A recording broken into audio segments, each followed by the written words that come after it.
Hey there folks, in today's video, I'll be sharing an incredibly effective support build for Baldur's Gate 3 by combining the Cleric and Sorcerer. This build can buff your party members with spells like Aid, Warding Bond, Bless, Blade Ward, Haste, and a substantial amount of healing. All of this can be done just by one character. So let's dive into the build. The ideal race for this build is the Gold Dwarf, mainly due to their Dwarven toughness, which boosts your hit point by 1 each time you gain a level, since we'll be diverting damage from our allies with the Warding Bond spell. Having as many hit points as possible is crucial. Alternatively, Halflings are a solid choice. Thanks to their lucky ability, this racial ability allows you to reroll a 1 on an attack roll, ability checks, or saving throw, and use the new results, which significantly reduces the chance of rolling a critical failure on your attack rolls and saving throws. However, feel free to choose the race you like, as this build relies less on weapons and spell attacks and more on providing support. You can begin your character's journey as either a cleric or a sorcerer. If you choose to start as a sorcerer, you gain proficiency in constitution saving throws. This proficiency won't be available if you decide to multi-class into sorcerer later on. To make this build effective, you need to invest a minimum of 5 levels into each class. If you're already beyond level 10 in your playthrough, it's recommended to respect your character and spend 5 levels into each class. However, if you're starting from a new game, it's a good idea to just stick with one single class until you reach at least level 10 before considering a respect. Let's get started as a sorcerer. When it comes to ability points, the primary focus is dexterity, constitution, and wisdom. Dexterity 14 to gain a +2 bonus to armor class when you're wearing medium armor. Constitution 16 to boost your maximum hit points and a better chance for your constitution saving throws. 16 for wisdom, as we'll mainly be utilizing cleric spells, and the sorcerer spells will primarily serve the utility purposes. For cantrips, none of them are super important for this spell, so feel free to choose whatever you like.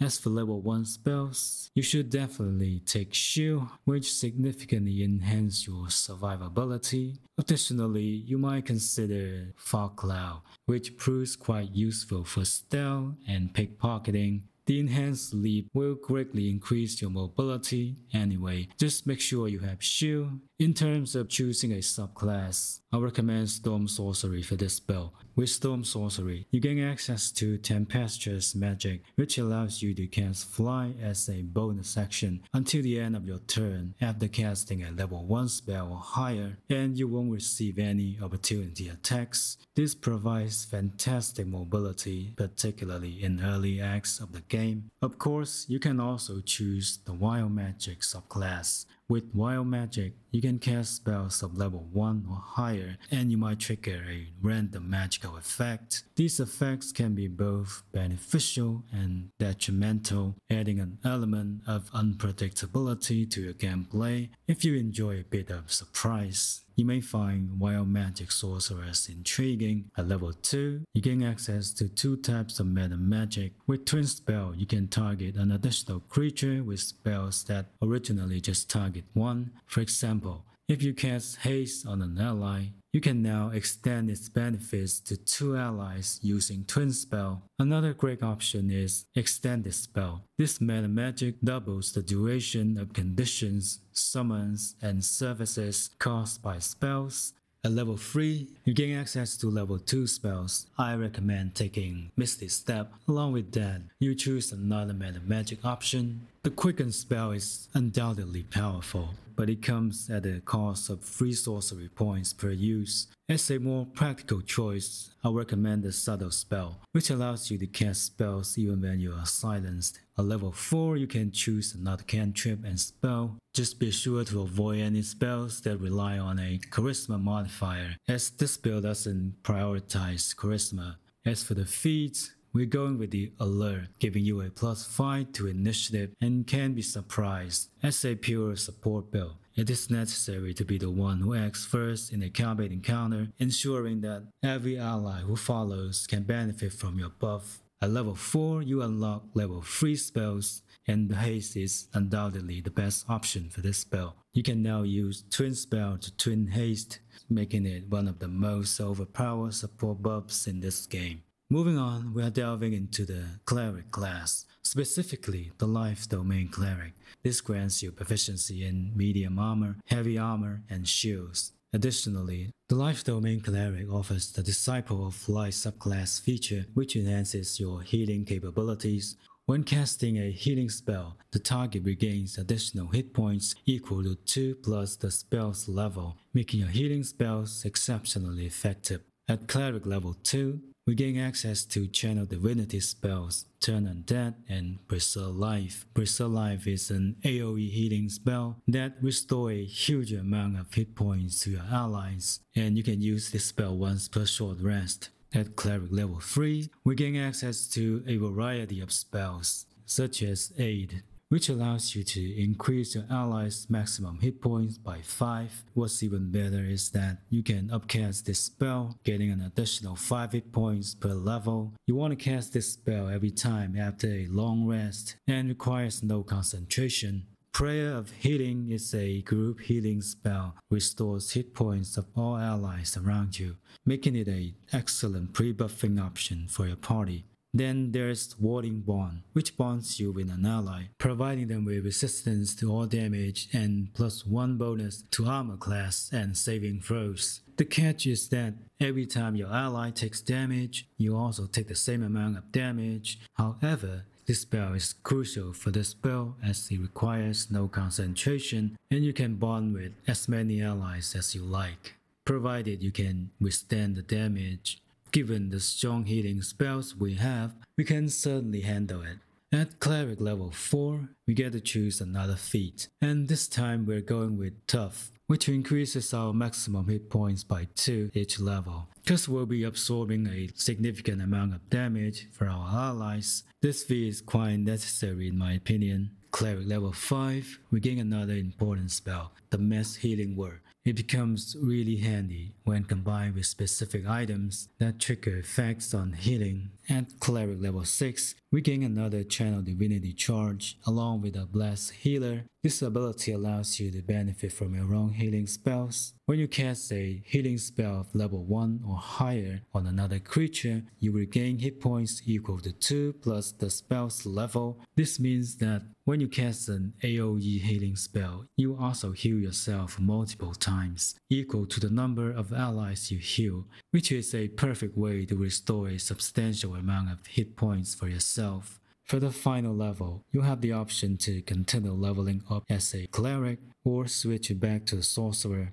And time to talk about equipment combinations. This crown is a solid choice, and sorry I don't know how to pronounce that word, as it heals you for 1d6 hit points whenever you heal another creature. Similar to the Blessed Healer, the more allies you heal, the more hit points you regain. To obtain this item, you need to complete the Save the Refugee quest, and when Zevlor offers you the gift, be sure to accept it. The Cloak of Protection is another great choice, providing a +1 bonus to armor class and saving throws. For armor, the Dark Justiciar Half-Plate is fantastic for spellcasters. Not only does it offer decent armor class, but it also grants advantage on Constitution saving throws, saving you a feat you would otherwise need for a Warcaster that does pretty much the same thing. You can find this item inside the Silent Library in the Gauntlet of Shar by solving the Riddle of the Night. As for gloves, Hellrider's Pride is your choice. When you heal another creature, they also gain resistance against bludgeoning, piercing, and slashing damage. This synergy works pretty well with any AoE healing spells. You can acquire this item early in this game from Zevlor, or you can simply steal it. The boost of striding helps you maintain your concentration. When concentrating on a spell, you can be knocked prone or move against your will, Keep in mind that falling prone also breaks your concentration. You can lose this boost after defeating Minthara. When it comes to amulets, you have a couple of solid options. The Amulet of Devout is a great choice, granting you a +2 bonus to your spell DC and an extra use of Channel Divinity. This means you can spam Preserve Life 3 times per short rest. You can find this amulet in the Stormshore Tabernacle basement. Alternatively, the Periab of Wound Closure is a nice choice as it maximizes the hit points you restore. You can purchase this item from Lady Esther from the Rosamond Monastery Trail. As for rings, the Whispering Promise is your best option, which provides bless on allies you heal, granting them a +1d4 bonus to attack rolls and saving throws for 2 turns. By spamming AoE healing spells every 2 turns, your allies can receive the blast effect consistently, freeing up a precious concentration slot for other spellcasters. Regarding weapons, you can use the Blood of the Thunder